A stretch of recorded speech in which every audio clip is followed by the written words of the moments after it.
నిర్వర్తించి సత్యశీలిగా అన్నమాటకు కట్టుబడినటువంటి ఎన్ని నష్టాలు కష్టాలు వచ్చినా సరే తెలంగాణ ఇస్తానన్న మాటను నిలబెట్టుకున్నటువంటి ఒక గొప్ప మానవతా మూర్తి తెలంగాణ అభిమాని సోనియా గాంధీ గారి జన్మదిన పర్వాన వారికి నా తరపున మా భారత కమ్యూనిస్ట్ పార్టీ తరపున వారికి జన్మదిన శుభాకాంక్షలు ఘనంగా తెలియజేస్తా ఉన్నాను.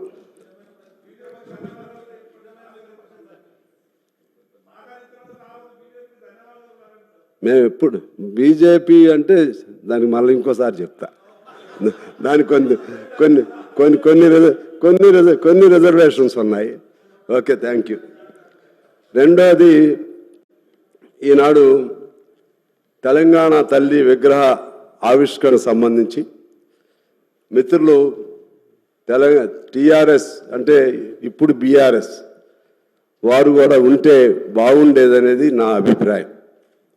కారణం ఏమంటే, మీరు అనుకున్నట్లుగానే మీ మనసులో ఉన్నట్లుగానే మీ భావనకు అనుగుణంగానే అన్నీ ఉండవు. ఆ పద్ధతుల్లోనే విగ్రహం ఉండాలని, మీరు అనుకున్న పద్ధతుల్లోనే కవులు కళాకారులను సత్కరించాలని, మీరు అనుకున్న పద్ధతుల్లోనే సవ్యంగా జరగాలని అంటే ఇప్పుడు ఉన్నది మీ ప్రభుత్వం కాదు. అది మీరు గమనంలో పెట్టుకోవాలి. ఇప్పుడున్నది మారిన ప్రభుత్వం. వీళ్ళకు కూడా కొన్ని లక్ష్యాలు ఉంటాయి, కొన్ని ఆశయాలు ఉంటాయి, కొన్ని ఆకాంక్షలు ఉంటాయి, కొన్ని అభిప్రాయాలు ఉంటాయి. మీరు చేసినటువంటి అభిప్రాయాల పట్ల కొంత విరుద్ధమైనటువంటి వైఖరి కూడా ఉండొచ్చు. నేను మనవి చేసేది ఏమంటే, ఇవాళ మీరు చెప్తా ఉన్నారు కదా, ఆనాడు తెలంగాణ తల్లి విగ్రహ రూపకల్పనలో మీరు ప్రతిపక్ష పార్టీలను పిలిచారా అని చెప్పి నేను ఆనాటి అప్పుడు ముఖ్యమంత్రిగా ఉన్నటువంటి కేసీఆర్ గారిని నేను ప్రశ్నిస్తూ ఉన్నాను.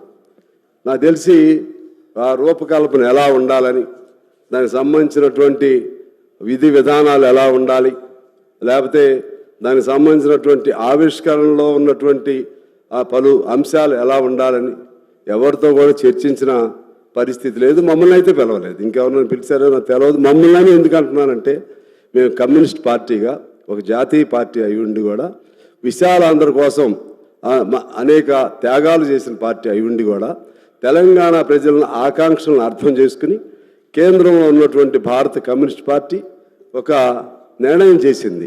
ఇక ఆపలేము, తెలంగాణ ఆవిష్కరణ కావాల్సిందే అని ఏబీ బర్ధన్ గారు, లేకపోతే ఇప్పుడున్న రాజా గారు, సుధాకర్ రెడ్డి గారు, మా నారాయణ గారు అనేక మంది అనేక పద్ధతులతో ఒక నిర్ణయం చేశారు. కనీసం మాకు అందులో సోనియా గాంధీ గారు అప్పుడు ఒక మాట అన్నారు, మీరందరూ అన్ని పార్టీలు ఏకాభిప్రాయానికి వస్తే తెలంగాణ మేము ఇస్తామని చెప్పి. అన్ని పార్టీలు ఏకాభిప్రాయం రావాలంటే సహజంగా విశాలాంధ్ర కావాలన్నటువంటి కమ్యూనిస్ట్ పార్టీ రాదని కొంతమందికి ఉండేది. కానీ మేము కోరుకున్నాం. సిపిఎం కూడా మేము తటస్థంగా ఉన్నామన్నారు. ఆఖరికి టీడీపీ వారు కూడా అప్పుడు దాన్ని ఏకాభిప్రాయానికి అంగీకరించడం జరిగింది. అందువలన ఆ కమ్యూనిస్ట్ పార్టీకి సంబంధించినటువంటి మమ్మల్ని కూడా మీరు ఎప్పుడు కూడా గౌరవించింది లేదు, పిలిచింది లేదు. మా గౌరవం పాయింట్ కాదు ఇక్కడ. కానీ ఒక రూపకల్పన చేసేటప్పుడు అందరి అభిప్రాయాలని పరిగణలో తీసుకోవాల్సిన బాధ్యత వారికి ఉందని చెప్పి నేను మనవి చేస్తా ఉన్నాను. అదేవిధంగా ఇక్కడ ఒక అంశం గుర్తు చేయాలి. ఇక్కడే కూర్చుని ఉన్నారు కోమటిరెడ్డి గారు, జోపల్లి గారు వీళ్ళిద్దరు పదవులకి రాజీనామా చేశారు అధ్యక్ష. అప్పుడు మంత్రి పదవులకి కోమటిరెడ్డి గారు దాదాపు 10-11 రోజులు నిరాహార దీక్ష చేశారు.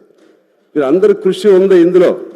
అదేవిధంగా నేను కూడా మా పార్టీ ఆదేశానుసారం 7 రోజులు జైల్లో ఉండి నిరాహార దీక్ష చేశాను అధ్యక్ష, తెలంగాణ కోసం.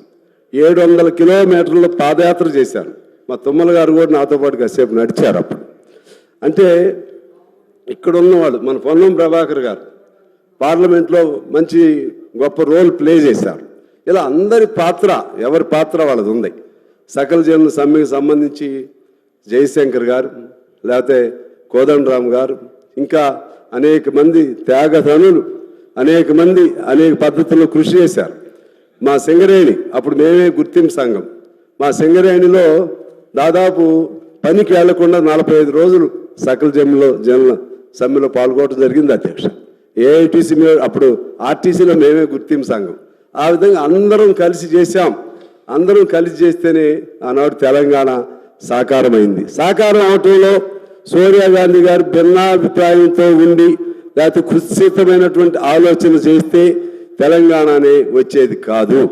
అందువలన ఈ సందర్భంగా అన్ని ఈ ఒక్కరోజు ముఖ్యమంత్రి గారు చెప్పినట్లుగా భేషజాలు లేకపోతే భిన్నాభిప్రాయాలు ప్రక్కన పెట్టుకుని అందరూ ఒక్క తాటి మీద ఉంటేనే తెలంగాణ పట్ల, తెలంగాణ తల్లి పట్ల మనకి గౌరవం ఉన్నట్లుగా అర్థమవుతుందని నేను మనవి చేస్తున్నాను.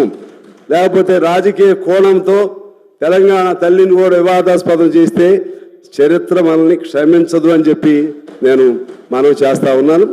అదే సందర్భంలో ఇక్కడ ఇంకొక మాట చెప్పి నేను సెలవు తీసుకుంటాను అధ్యక్ష. ఈ తెలంగాణ ఇప్పుడు జరిగినటువంటి మలిదశ తెలంగాణలో విద్యార్థులు అనేక మంది ప్రాణత్యాగాలు చేశారు, యువకులు అనేక మంది ప్రాణత్యాగాలు చేశారు, అనేక మంది పైన వందల కేసులు ఉన్నాయి. మా విద్యార్థి నాయకుడు స్టాలిన్ అనే అబ్బాయి మీద 250 కేసులు ఉన్నాయి. అందరూ త్యాగాలు చేశారు మలిదశ ఉద్యమంలో. కేసీఆర్ గారి నాయకత్వాన్ని కోదండరామ్ గారు కూడా అంగీకరించారు, తప్పేం లేదు.